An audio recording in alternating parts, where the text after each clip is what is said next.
My name is Linda Carter, and I am 66 years old. For the past 10 years, I have been the quiet backbone holding my son's family together. Every school lunch, every late-night fever, every scraped knee, it was always my hands, my arms, my time. I told myself it was love, and it was. But what I didn't see was how slowly my own life was being erased. The breaking point came on a Sunday afternoon. The table was set with roast chicken and potatoes, and for a fleeting second, I thought maybe my son and his wife had gathered us to show a little gratitude. Instead, with wide smiles, they announced they were expecting baby number 5. Around the table, the children cheered. I forced myself to smile. But inside, my heart sank like a stone. A 5th baby. Another endless cycle of diapers, bottles, and sleepless nights. And then came the words that cut through me. They wanted me to help more. Maybe even pitch in with rent, since I was practically living there already. In that instant, something inside me shifted. For years I had been their safety net, their unpaid nanny, the silent provider. But sitting at that table, I felt the weight of every sacrifice press against me. My back ached, my savings were drained, and my spirit was tired. I realized that if I didn't choose myself now, I might never get the chance again. That dinner wasn't just another meal, it was the moment I knew my life had to change. And to understand why it hurt so deeply, you need to know what those 10 years looked like. How my world became smaller and smaller until it almost disappeared. When I look back, it feels like those 10 years slipped through my fingers in the quietest way. One day, I was a newly widowed woman, thinking about quilting circles and maybe taking a bus trip with friends to the mountains. And then, almost without noticing, I became a second mother all over again, this time to my son's children. At first, it seemed temporary. My son worked long hours in construction. His wife pulled night shifts at the hospital, and the kids needed someone steady. I told myself it was just a season. But seasons have a way of stretching into years. Before long, I was the one waking them before school, sliding sandwiches into lunch bags, checking that shoelaces were tied and homework was stuffed into backpacks. I learned to juggle math projects, soccer practices, fevers in the night, and forgotten permission slips. There were beautiful moments too, the kind that still warm me. I taught little Emily to sound out her first words while she sat curled in my lap, her hair tickling my chin as she whispered each syllable.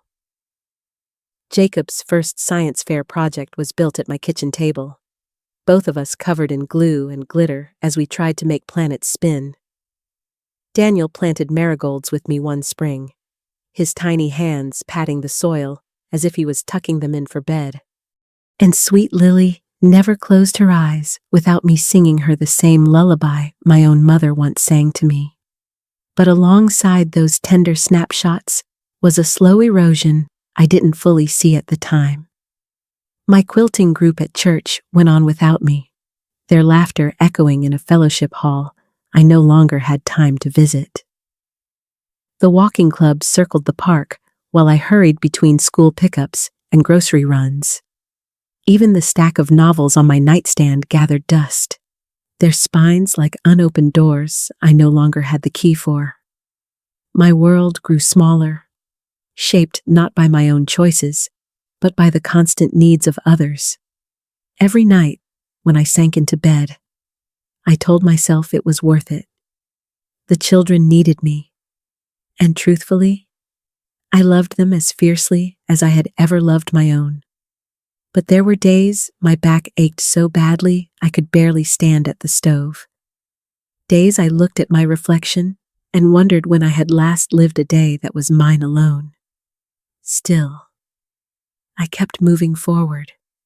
Because when little arms wrap around your neck, or a child's face lights up with pride after tying their own shoes, it's hard to regret the time you've given. Love, after all, doesn't feel like sacrifice until you realize what it has cost you. I thought I had found some fragile balance, my life narrowed, but at least steady. And then came that Sunday dinner. The table was set a little nicer than usual, the children buzzing with excitement, and my son and his wife sitting side by side with knowing smiles. I didn't realize until that moment how quickly that delicate balance could shatter. Something was about to change forever. The dinner felt different from the moment I walked in.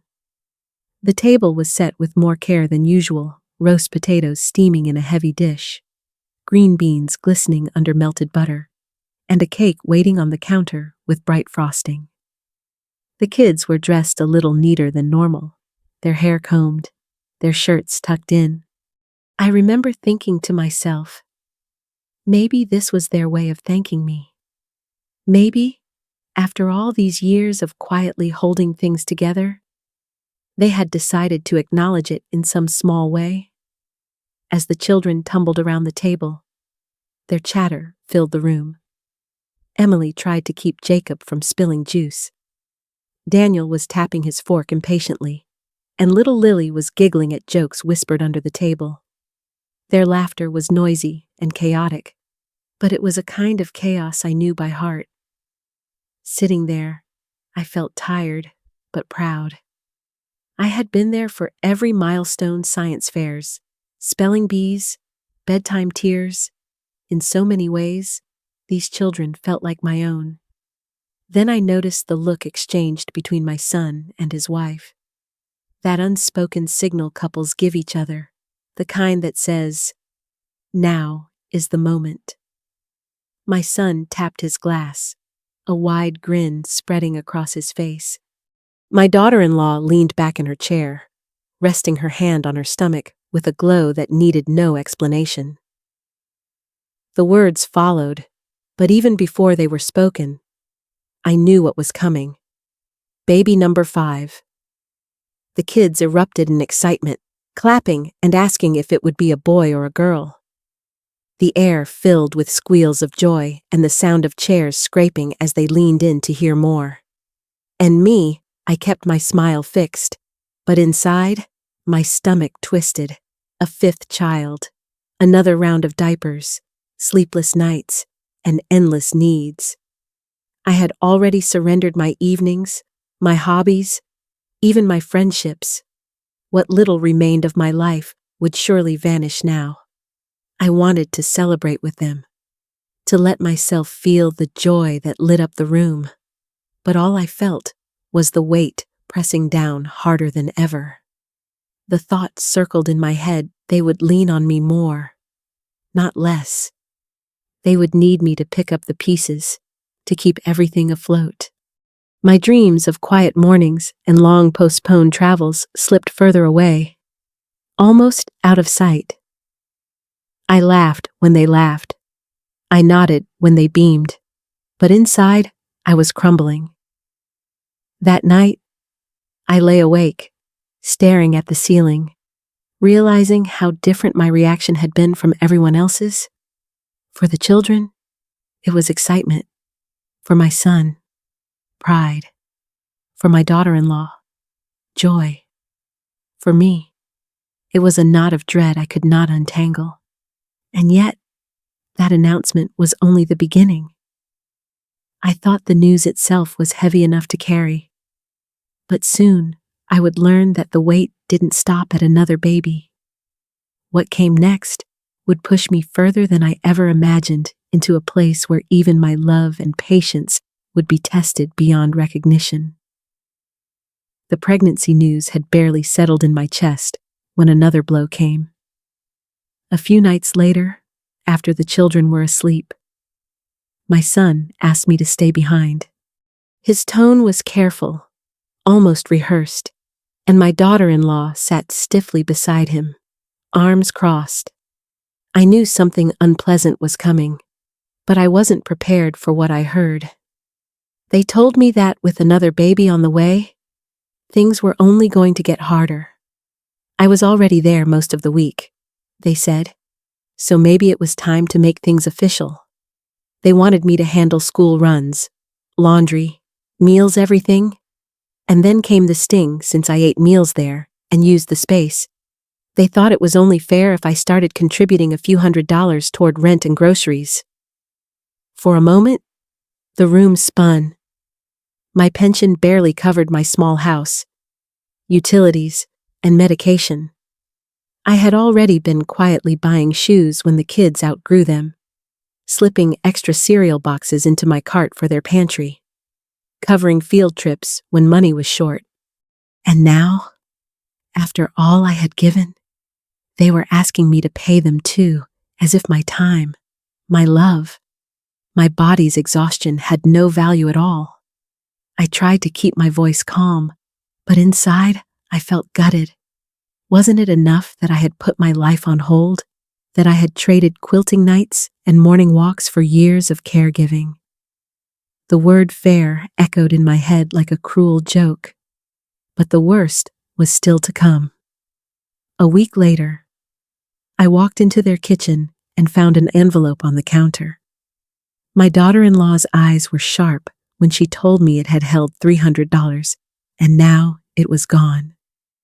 My son looked at me with suspicion that cut deeper than any knife.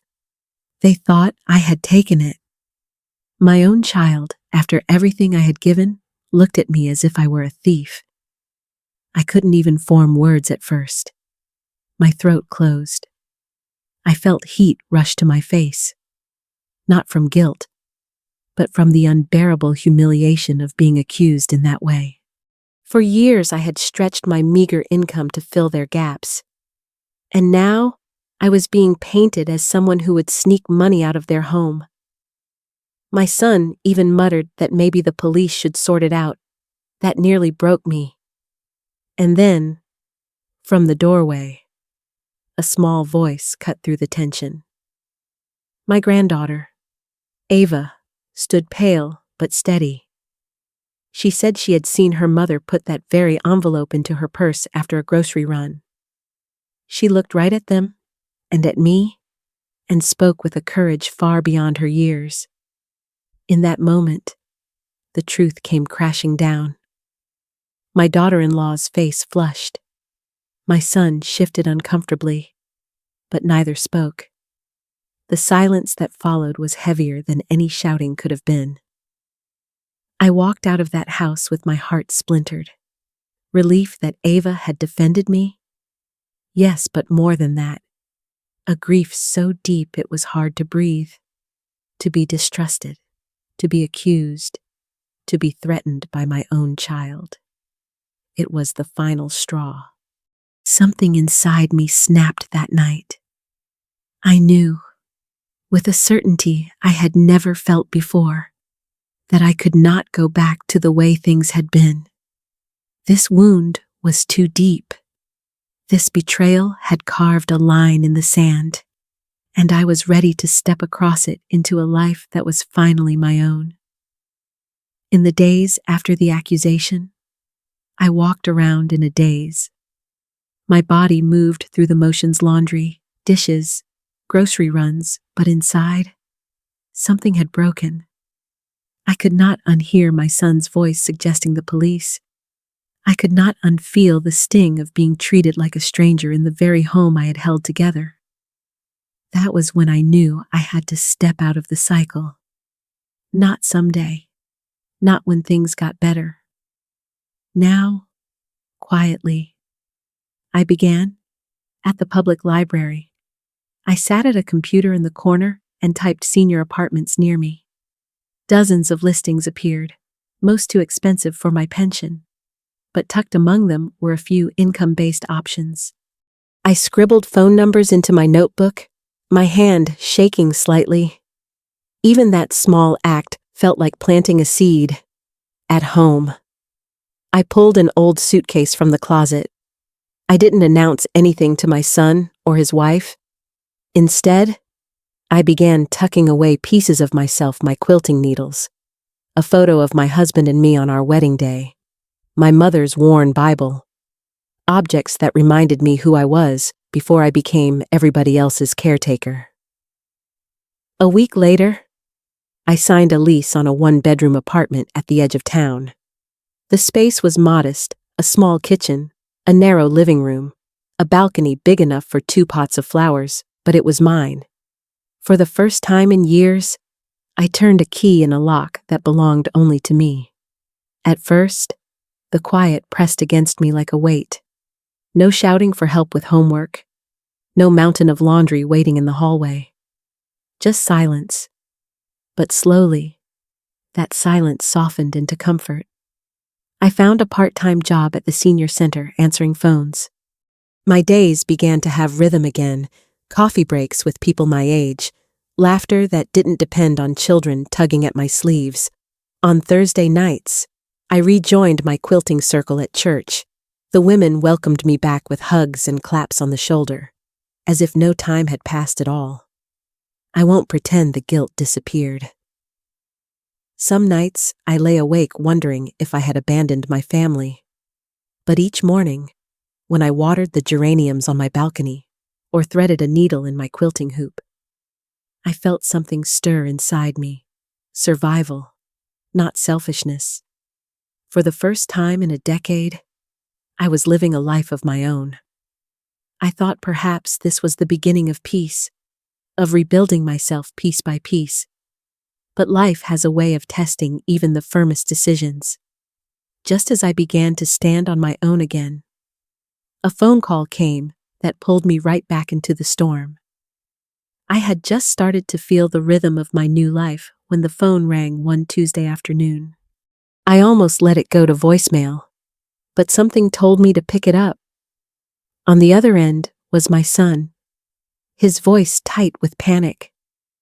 His wife had been rushed to the hospital complications with the pregnancy.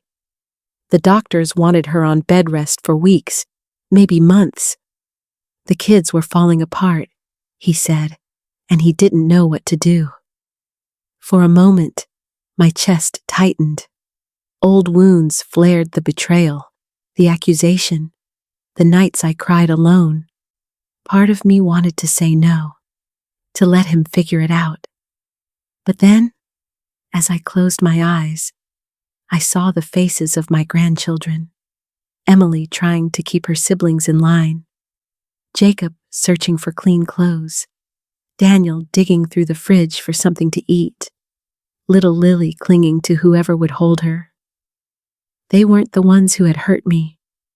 They were the ones who had leaned on me, loved me, trusted me. So I took a deep breath and said yes, but this time, it came with boundaries. I told my son I would help, but only on my terms. Afternoons after school, simple meals, steady routines. But I would not move back in. I would not give up my apartment, my evenings, or my independence, and I would no longer carry every burden myself. Instead, I would teach the children to share responsibility, Emily helping with homework, Jacob learning to fold laundry, Daniel setting the table, Lily putting crayons back in the box. It wasn't perfect, but it was a beginning. For the first time, I wasn't just holding the family together, I was showing them how to stand on their own. And in that choice, I realized the deepest lesson of all. Looking back, I see a decade of sacrifice written across my days. I loved my grandchildren with every fiber of my being, and in many ways, those years gave me purpose. But they also took pieces of me I didn't realize I was giving away: my health, my friendships, my quiet dreams. The betrayal cut the deepest, not because of the money or the accusations, but because it showed me how invisible my sacrifices had become. And yet, that pain was the spark that woke me up. It pushed me to reclaim the parts of myself I had lost. Moving into my own place, finding work, threading a needle again, laughing with friends, I discovered that I could still be a grandmother without surrendering my identity. The greatest lesson I carry now is this: love is not surrender. Love is balance. Caring for others should never mean erasing yourself. Setting boundaries doesn't make you selfish. It makes you strong enough to keep loving in a healthier way. I will always be there for my family. But now, I am also here for me. If my story touched you, I'd love to hear your thoughts. Have you ever felt torn between family and your own life? Share your experience below, and don't forget to like this video and subscribe for more stories like mine.